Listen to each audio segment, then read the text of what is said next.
지금은 중학교 2학년이 된 저의 딸이 태어났을 때 이 딸아이를 또 예쁘게 사진을 좀 찍어보겠다고 카메라를 좀 구입을 하려고 알아보았습니다. 그러다가 아내와 함께 TV 홈쇼핑을 보다가 안젤리나 졸리라는 여배우가 툼 레이더라는 영화가 있었는데요. 거기에서 들고 나온 카메라가 나오는 겁니다.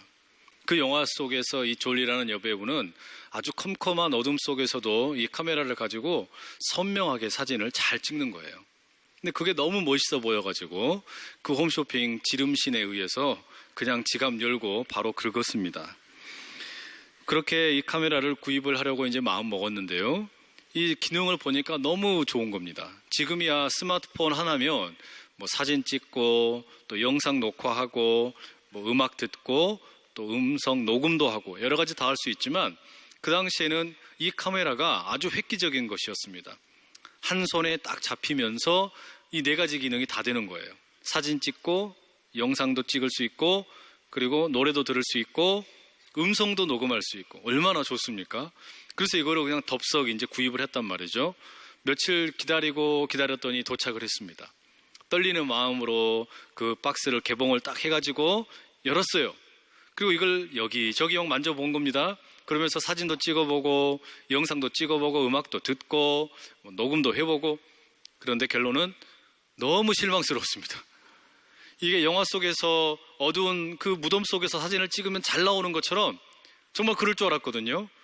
사진이 안 찍히는 거예요. 사진이 그 원하던 만큼의 그런 어떤 화질이 안 나오는 겁니다. 얼마나 실망스러웠는지 모릅니다. 이게 네 가지의 기능을 다 모아놨는데 지금이야 그렇지 않지만 그때 그 제품은 너무나 불편했고 사용하기도 불편했고 생각보다 어떤 그 기능이 원하는 만큼 나오지 않더란 말이죠. 제 생각에는 제 인생의 최악의 낭비였습니다. 어려운 신학생이었는데 할부금만 매달 쭉쭉 빠져나가는 겁니다. 얼마나 화가 났는지 모르죠. 여러분도 혹시 그런 좀 이 낭비라고 생각되는 그런 일들이 있지 않으셨나 모르겠습니다. 오늘 우리가 이 마가복음 14장 본문을 가지고 이런 낭비에 대한 이야기를 함께 나눠보려고 합니다. 본문에 여러분 14장 1절 이렇게 시작하지요. 이틀이 지나면 유월절과 무교절이라. 유월절이 무엇입니까? 유월절은 본래 하나님께서 이스라엘 민족을 애굽으로부터 구원하신 날, 또 해방하신 날을 기념하는 절기입니다. 그런데 이 해방은 그냥 주어진 것이 아니죠.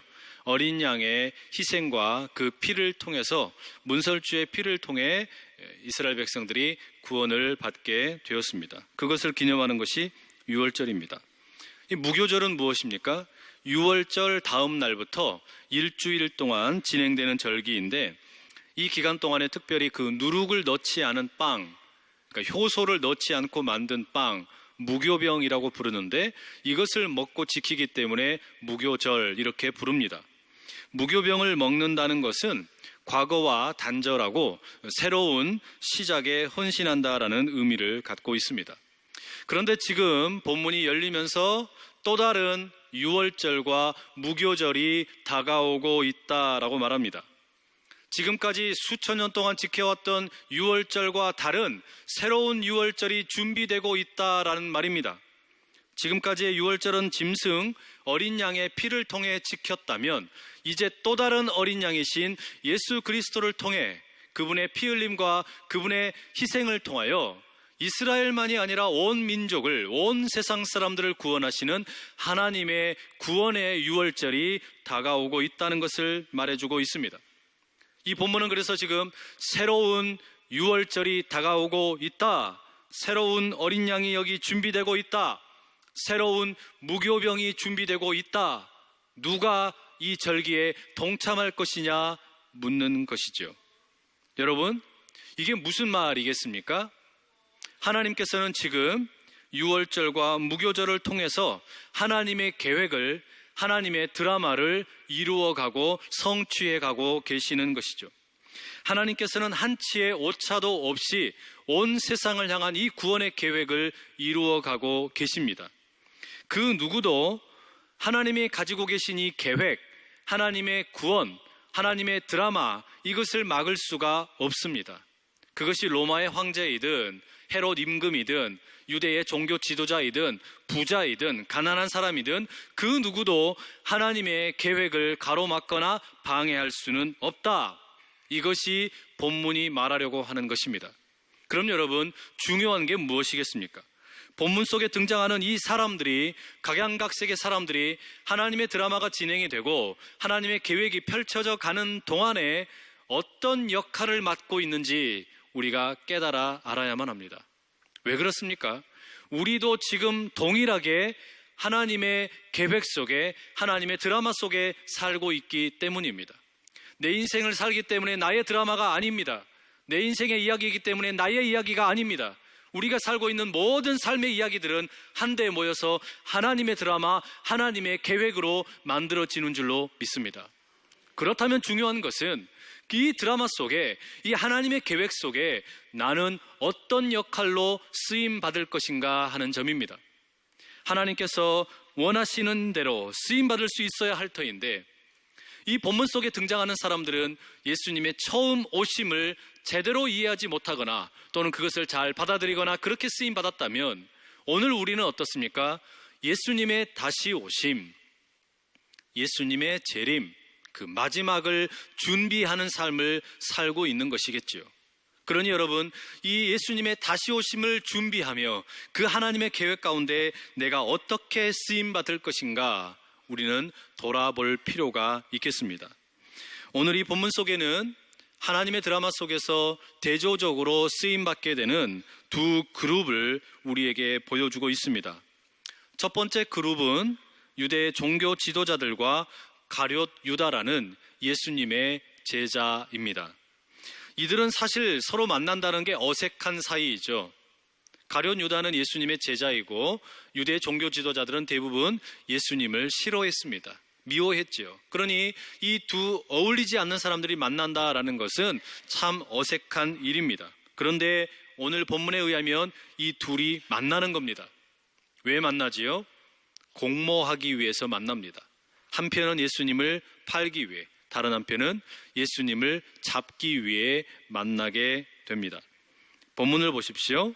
14장 1절에 의하면 대제사장과 서기관의 무리가 예수님을 잡기 위해 흉계를 꾸미고 있습니다. 흉계라는 말은 물고기를 잡을 때 사용하는 미끼에서 유래된 단어입니다.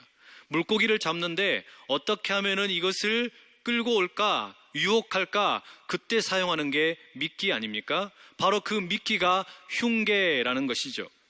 예수님이라는 물고기를 잡기 위해서 지금 어떤 흉계를 쓸 것인가, 어떤 미끼를 쓸 것인가 대제사장들과 서기관들이 고민하고 있었습니다. 그리고 이 흉계에 가장 적절한 역할을 할 사람이 소개되는데 바로 예수님의 제자 중에 한 사람인 가룟 유다입니다. 오늘 14장 10절에 이렇게 소개되고 있죠. 12 중에 하나인 가룟 유다가 예수를 넘겨주려고 대제사장들에게 감해. 예수님의 제자인 가룟 유다가 스스로 대제사장들을 찾아갔습니다. 이 얼마나 제사장들이 생각할 때는 반가웠겠습니까? 안 그래도 흉계를 찾고 있었는데 제 발로 예수님의 제자가 찾아와서 예수님을 팔겠다고 하니 얼마나 반가웠겠습니까? 그들은 그렇게 서로 나는 예수님을 팔고 당신은 예수님을 사고 완벽한 파트너가 되었죠. 그렇게 함께 만나서 이제 몸값을 흥정합니다. 이 흥정의 결과가 마가복음 오늘 본문에는 등장하지 않지만 마태복음에는 은 30이라고 언급이 되어 있습니다. 은 30의 가치가 얼마나 될까요? 구약성경 출애굽기 21장 32절에 이런 기록이 나와 있습니다. 소가 만일 남종이나 여종을 받으면 소 임자가 은 30세겔을 그의 상전에게 줄 것이요. 은 30의 가치가 어느 정도 되느냐?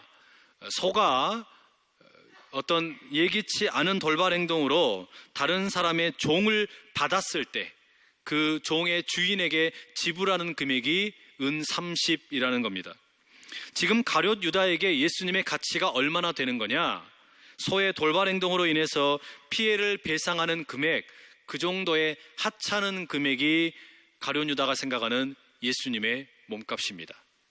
그러면 여러분 질문이 생기죠. 도대체 왜 가룟 유다는 예수님을 은 30에 팔아넘겼을까요? 어쩌면 돈에 대한 사랑 때문일 것입니다. 디모데전서 6장 10절은 돈을 사랑함이 일만 악의 뿌리라고 했는데 가룟 유다는 그 돈을 사랑하는 마음 때문에 예수님을 팔았을지도 모릅니다.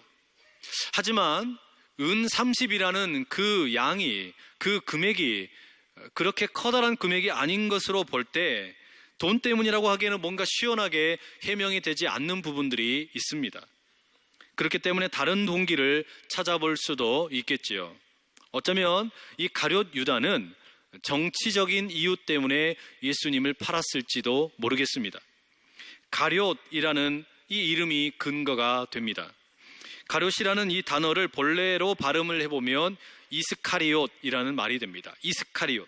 그런데 이 이름은 당시에 열심당이라는 사람들이 있었는데요. 이들을 젤롯 혹은 우리말로는 셀롯 이렇게 번역을 하는데 이 젤롯의 라틴식 이름이 시카리우스 혹은 시카리 이렇게 발음을 하는데 가룟의 이름인 이스카리옷과 시카리우스 서로 발음이 비슷하지요. 그래서 만약에 가룟 유다가 열심당 젤롯이었다면 그는 십자가에서 죽겠다고 말씀하시는 이 예수님에 대해서 실망했던 것으로 보입니다. 열심당은 당시에 이스라엘을 지배하고 있던 이 로마를 폭력으로 제거하려고 했습니다. 폭력으로 무장을 봉기해서 일어나서 로마를 무찌르고 싶어 했습니다. 그런데 가까이에서 예수님을 보니까 처음에는 예수님이 무리들을 많이 모아서 군대를 조직해서 예루살렘을 공격을 하고 그 다음에는 이제 로마를 공격할 줄 알았는데 예수님이 자꾸 죽겠다라고 말씀을 하시는 겁니다. 십자가에서 죽겠다라고 말씀을 하시자 가룟 유다가 보기에 죽음을 앞둔 예수님은 실패한 것으로 보였던 것이지요. 그렇기 때문에 그렇게 실패할 바에는 그냥 예수님을 팔아서 내 몫이나 챙기자 그런 생각 때문에 가룟 유다가 예수님을 팔았을지도 모릅니다. 이유야 어떻든 지금 대제사장과 서기관 그리고 가룟 유다는 예수님을 사고 팔기 위해 은 30이라는 양의 예수님을 공모하게 됩니다. 자신들의 돈 혹은 정치 신념 혹은 종교적인 기득권을 유지하기 위해 예수님을 매매하는 데 앞장서게 되는 것이죠. 하지만 이런 사람들만 본문에 등장을 하는 것은 아닙니다. 오늘 본문에는 이들과는 전혀 다른 또 다른 인물이 등장을 하게 되지요. 바로 한 여인입니다. 이 여인은 이름이 소개되지 않습니다. 지역 출신이 어딘지도 모릅니다. 심지어 직업이 무엇인지 나이도 모릅니다. 성경은 그런 것에 대해서는 아무런 관심을 두지 않지요. 다만 이 여인이 어떤 일을 했느냐 그 사실에만 관심을 두고 있습니다. 여러분, 이 여인이 오늘 본문에 어떤 일을 하게 됩니까? 예수님께서 예루살렘 근처에 베다니라는 마을에 나병 환자인 시몬의 집에서 식사를 하고 계셨습니다. 이때 식사하는 모습은 언제나 유대인들이 그렇듯이 비스듬히 누워서 이렇게 식사를 하고 계셨죠. 그런데 그때 바로 이 여인이 아주 값진 향유인 순전한 나들을 한 옥합을 가지고서 예수님께로 조용히 다가가는 겁니다. 여러분, 나드가 뭡니까? 식물의 한 종류입니다. 그런데 이 나드로부터 향유, 이 기름을 만들 수가 있게 되는데 이게 기가 막힌 거예요. 그래서 이걸 순전한 나드, 이것을 옥합에 담아서 가지고 가는 겁니다. 옥합이라는 것은 용기죠. 그런데 이 옥합은 특별히 엘라베스터라고 하는 설화, 석고로 만든 그런 용기입니다. 이렇게 옥합에다가 순전한 나들을 담아서 이제 예수님께로 다가갑니다. 그리고 갑자기 돌발 행동을 하는 거예요. 그 옥합을 깨트려서 순전한 나드 그 향유를 예수님께 다 붓는 거죠. 밥 먹는데 난리가 났습니다. 누워 계시던 예수님 갑자기 식사하다가 놀라시고 주변에 있던 사람들이 화를 냅니다. 그런데 이들이 화를 낸 이유는 식사를 망쳐서가 아니라 가만 보니까 지금 쏟아진 저 향유가 순전한 나드라는 사실을 알고 나서 화를 내는 겁니다. 그 향유가 너무 비싸고 좋은 것이었기 때문에 화를 냅니다. 5절에 보면 이 순전한 나드 향유의 가치가 300데나리온 이상을 나간다라고 기록하고 있습니다. 1데나리온이 노동자 한 사람의 하루 품삯입니다. 그러면 300데나리온이 넘는다라는 것은 300일 이상의 품삯이 된다는 것이니까 어림짐작을 해서 1년치 연봉은 되겠죠. 요즘 우리 1년의 연봉을 얼마 정도라고 할까요? 편의상 한번 4천만 원이라고 해볼까요? 그러면 지금 이 여인은 순식간에 옥합을 깨트려서 1년치 연봉을 허비한 것입니다. 4천만 원을 날려버린 것입니다. 그래서 4절에 보면 이렇게 적혀 있죠. 어떤 사람들이 화를 내어 서로 말하되 어찌하여 이 향유를 허비하는가? 여기 허비했다라는 말은 다시는 주워 담을 수 없도록 깨뜨려 버렸다라는 말입니다. 정말 그렇지 않습니까? 이 향유, 그 담겨있는 옥합을 깨뜨려 버렸기 때문에 다시는 이 순전한 나드를 수거할 수 있는 방법이 없습니다.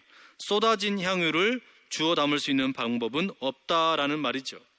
그러니 다른 사람들이 볼 때에는, 그 예수님 주변에 있던 사람들이 볼 때는 이건 정말 쓸데없는 낭비였단 말이죠. 이건 너무 허비한 겁니다. 이렇게 값어치 많은 것을 이렇게 낭비할 수 있느냐? 어떻게 이렇게 낭비하냐? 순식간에 4천만 원을 날렸다. 순식간에 1년치 연봉을 날렸다. 이것 가지고 300데나리온 넘게 팔았으면 가난한 사람들에게 먹이고 입힐 수 있었겠다. 이렇게 그 여인을 비난하고 책망을 하는 겁니다. 그러나 여러분, 여인의 이야기는 다릅니다. 여인의 입장은 다른 거예요. 그 300데나리온 이상의 가치가 예수님에게 있기 때문에 자신이 생각할 때는 예수님은 300데나리온보다 더 귀하기 때문에, 순전한 나드보다 더 귀하기 때문에, 1년치 연봉보다 더 귀하기 때문에, 4천만 원보다 더 귀하기 때문에 그 예수님을 위해 향유 옥합을 깨트리는 것 아까워하지 않았다라는 말이죠. 여러분, 어쩌면 이 순전한 나드 한 옥합은 그 여인의 전 재산일지도 모릅니다. 자녀 학업을 위해 준비해 놓은 학자금일지도 모릅니다. 어렵사리 집 한 칸을 준비하기 위한 전세금일지도 모릅니다. 병든 몸을 치료하기 위해서 마련해 놓은 치료비일지도 모릅니다. 사업을 새롭게 하기 위해 준비해 놓은 비자금일지도 모릅니다. 그럼에도 불구하고 이 여인은 주님을 향한 사랑의 마음으로 옥합을 깨트려 순전한 나드를 드렸습니다. 다른 사람들이 볼 때 그것은 너무나 멍청한 낭비일지 모르지만 이 여인에게 그것은 거룩한 낭비였습니다. 예수님이 내 인생의 목적이기 때문에, 예수님이면 충분했기 때문에, 예수님이면 내 인생은 충분하다라는 고백이 있었기 때문에 다른 것은 모두 수단이고 도구일 뿐이었습니다. 건강도, 직업도, 가진 모든 것도 예수님을 사랑하는데 수단이고 도구이지 그 어떤 것이 예수님을 앞설 수 없었다라는 말입니다. 그렇게 다른 사람들이 어찌 그렇게 안타깝게 아깝게 재물을 허비하느냐, 1년치 연봉을 날리느냐, 4천만 원을 날려버리느냐 비아냥거리고 비난을 해도 아랑곳하지 않고 순전한 나드의 옥합을 깨트릴 수 있었다는 말입니다. 여러분에게 묻습니다. 여러분에게 예수님은 얼마입니까? 은 30입니까? 아니면 300데나리온의 향유입니까? 기억하십시오. 하나님을 도구로 삼아 나의 욕심과 나의 목적을 이루려고 하면 우리의 내면의 사랑의 질서는 결단코 세워질 수 없습니다. 다시 묻습니다.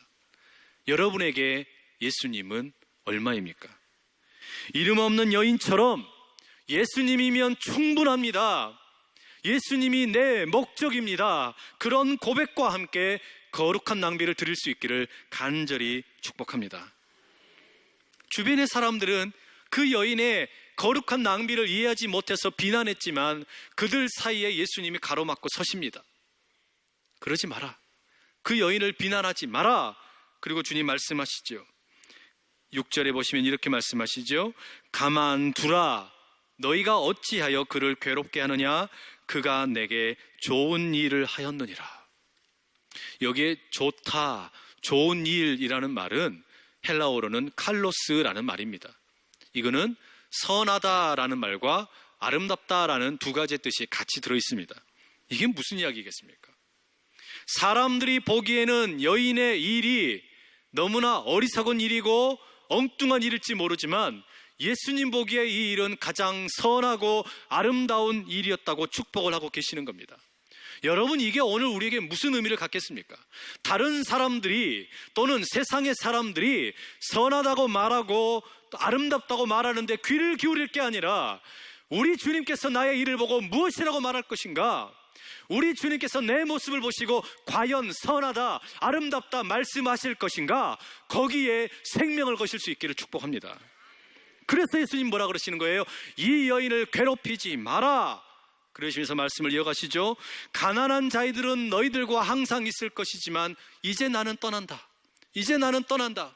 예수님께서는 지금 십자가에 달려 죽으시고 부활하신 이후에 떠나실 것을 암시하고 계시는 겁니다.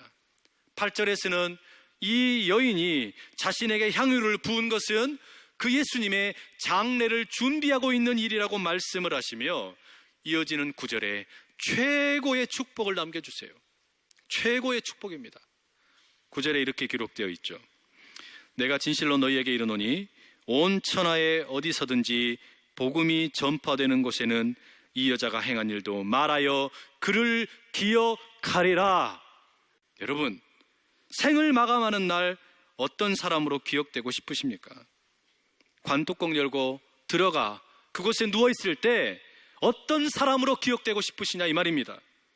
예수님 팔고 죽이기 위해 공모했던 유대의 지도자들과 가룟 유다처럼 예수님을 믿는다 하면서도 그 예수님을 도구 삼아 나의 목적을 이루는 사람으로 기억될 것인지, 아니면 이름도 모르고 직업도 모르고 출신이 어딘지도 모르고 아무것도 모르지만 그러나 그 무명의 한 사람, 예수님이면 충분합니다.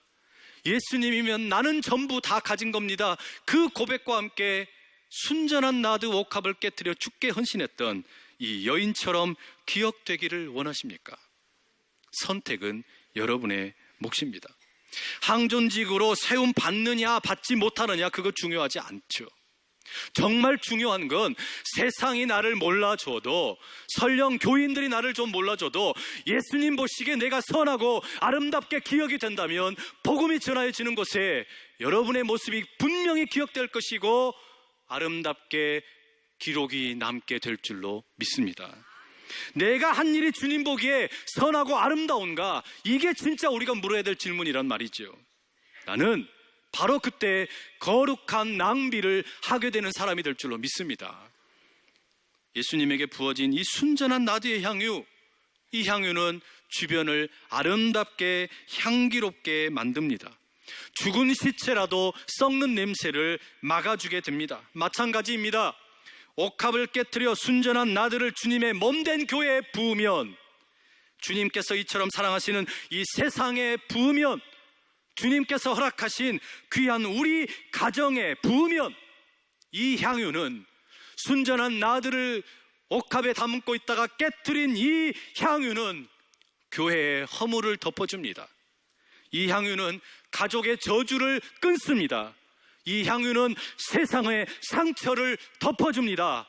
바로 그런 존귀한 일에, 거룩한 낭비의 앞장서는 여러분 모두 다 되실 수 있기를 간절히 축복합니다. 여러분, 거룩한 낭비가 다른 게 아닙니다. 시간을 낭비하는 것이 예배요, 재물을 낭비하는 것이 봉헌이요, 생명을 낭비하는 것이 봉사와 헌신이며 섬김입니다.